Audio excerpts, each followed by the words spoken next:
एक वक्त की बात है, एक गांव में बूढ़ा फकीर दरख्त के नीचे बैठा करता और लोगों से मदद मांगता, लेकिन कोई उसकी मदद को ना आता। वह हर रोज़ ऐसे ही बैठता, लेकिन कोई उसकी मदद ना करता। वो खाली पेट घर लौट आता। आज कुछ खाने के लिए लाए हैं या फिर आज भी खाली हाथ आ गए हैं? नहीं बेगम, आज भी किसी ने खाने के लिए कुछ नहीं दिया। इसका मतलब आज भी हमें खाली पेट ही सोना पड़ेगा।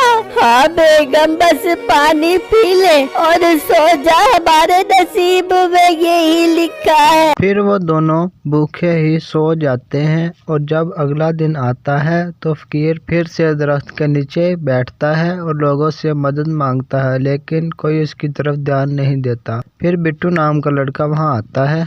बाबा जी, मैं इतने दिनों से यहाँ से गुजर रहा हूँ और देख रहा हूँ कि आप खाली पेट यहाँ बैठे रहते हैं, ना कुछ खाते हैं ना पीते हैं। बाबा जी मुझे बताएं, मैं आपकी क्या मदद कर सकता हूँ? बेटा, हम गरीब लोगों की किस्मत में तो भीख मांगना ही लिखा है, लेकिन किसी को भी हम पर जरा भी रहम नहीं आता। हम तो कई दिनों से खाली पेट सो रहे हैं। बाबा जी आप बिल्कुल ठीक कह रहे हैं, यहाँ तो लोग झूठे फराडी लोगों को पसंद करते हैं। बाबा जी आप फिक्र मत करें, मेरे साथ चढ़े, मैं आपको दिखाता हूँ कि फराडी लोगों से पैसे कैसे निकलवाते हैं। बेटा मैं कुछ समझा नहीं तुम्हारी बात का मतलब।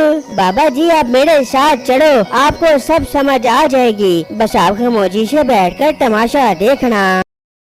फिर बिट्टू बाजार से एक गधा ले आता है और वहाँ खड़ा होकर बाजे लगाता है। खोटा खोटा 10 लाख रुपए का खोटा, आ जाओ ले लो 10 लाख रुपए का नायाब खोटा। बिट्टू की आवाज़ सुनकर एक आदमी वहाँ आता है। ओ भाई, तो पागल तो नहीं हो गया? 10 लाख रुपए का खोता बेच रहा है। ओ भाई जान, ये कोई आम खोता नहीं है। क्यों, ये खोता क्या CNG पर लगा हुआ है? ओ भाई जान, ज्यादा मेरा दिमाग खराब मत करो। अगर लेना है तो लो, वरना यहाँ से चले जाओ। हाँ हाँ जा रहा हूँ। बड़ा तेरा 10 लाख रुपए का खोता, मुझे तो ये कब तू ज्यादा खोता लग रहा है। अभी बादशाह सलामत को जाकर बताता हूँ कि तू 10 लाख रुपए का खोता बेचकर लोगों को पागल बना रहा है। ये कहकर वो मोटा आदमी वहाँ से चला जाता है और बिट्टू फिर से आवाजें लगाता है।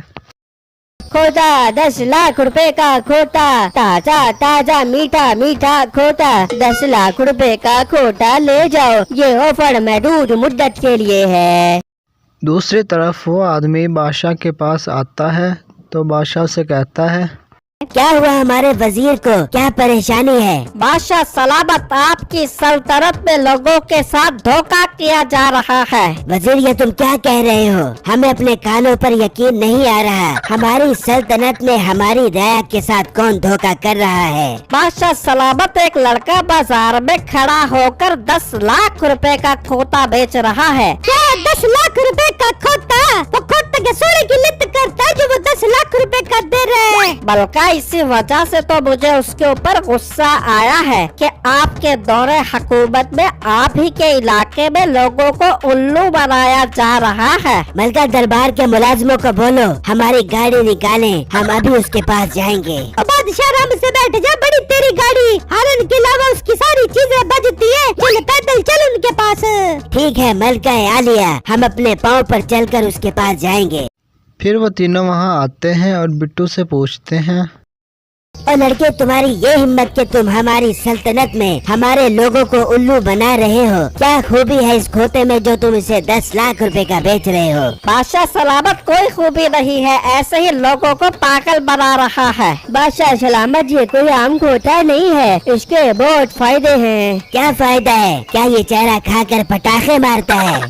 बादशाह मुझे तो लगता लगता है ये लोगों को पागल बना रहा है, इसे गिरफ्तार किया जाए। मलका जरा रुको और लड़के इस खोते की खूबी बताई जाए। जो हुक्म बादशाह सलामत। बादशाह सलामत अगर किसी के रिश्तेदार मर गए हो तो वो इस खोते पर बैठे तो उसे वो रिश्तेदार नजर आ जाएंगे और उससे बातें करेंगे।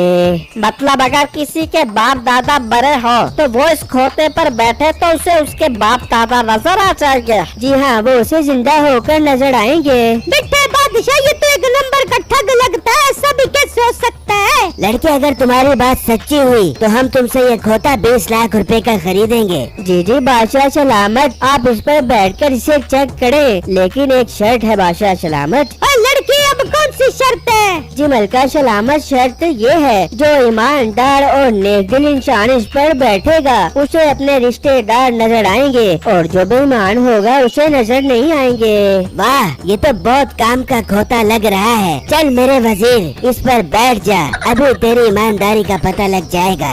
अच्छा बादशाह सलामत, मैं अभी खोते पर बैठता हूँ। मैं तो बहुत ईमानदार हूँ, मुझे मेरे रिश्तेदार नजर आएंगे। फिर वो खोते पर बैठता है लेकिन वजीर को कोई रिश्तेदार नजर नहीं आता। ये तो मुझे कोई नजर नहीं आ रहा, इसका मतलब ये मोटा हमें धोखा दे रहा है। और अगर मैंने बादशाह को कहा कि मुझे कोई नजर नहीं आ रहा तो ये मुझे बेईमान समझेंगे। हाँ वजीर, कुछ नजर आ रहा है। हाँ हाँ बादशाह सलामत, मेरे अब्बू जान नजर आ रहे हैं। अब्बू जान, क्या हाल है आपका? अब्बू जान, मुझे आपकी बहुत याद आती है। अब्बू जान आप वापस आ जाए। और भाई नीचे उतर जाओ, उन्होंने वापस कब्र में भी जाना है, ज्यादा लाडियां ना करो वरना वो तुम्हें अपने साथ कब्र में ले जाएंगे। अरे वाह लड़के, ये तो बहुत अच्छा खोता है। मिठे बादशाह, मेरी जान के टोटे, आप मुझसे कितना प्यार करते हो। मलका, हम आपसे अपनी जान से भी ज्यादा प्यार करते हैं। चलो फिर मिट्टे से खोते के ऊपर बैठ जा, अभी तेरे प्यार का पता चले जाएगा। मिट्टे, अगर तेरा अब्बा तेरे को नजर न आया तो फिर मैं तेरे अब्बे का डब्बा बड़ा दे दूंगी। फिर मीठा सोचने लगता है, अबे यार, मुझे तो इस मोटी नाक वाली औरत से एक टके का भी प्यार नहीं है। इस बिल बतौड़ी नासा चोड़ी को अगर मैंने कह दिया मुझे मेरे घर वाले नजर नहीं आ रहे तो इसने मुझे मार मार कर बंदर बना देना है। मिट्टे बैठ, जल्दी खोते के ऊपर बैठ जा। अच्छा मलका आलिया, अभी बैठता हूँ। फिर बादशाह खोते पर बैठ जाता है। हाँ बादशाह सलामत, आपको आपके अब्बू जान नजर आ रहे हैं? यार देखने की कोशिश तो कर रहा हूँ लेकिन अभी तक कोई नजर नहीं आ रहा। क्या मिट्टी चेक कर रहा है? तुझे तेरा अब्बा नजर नहीं आया, इसका मतलब? आ गए, अब्बू जान नजर आ गए। बल्कि आलिया, बादशाह सलामत को अब्बू जान नजर आ रहे हैं। अब्बू जान, आप मुझे भरी जवानी में छोड़कर क्यों चले गए? ना कोई चिट्ठी ना संदेश, जाने वो कौन सा देश जहाँ तुम चले गए। हाँ मलका, अब आपको पता लग गया ये खोता कितना कीमती है। हाँ बहुत कीमती है ये खोता। मीठे जी अपने अब्बू का हाल चाल तो पूछो। बादशाह सलामत, अब्बू जान अकेले है या कोई और भी है उनके साथ?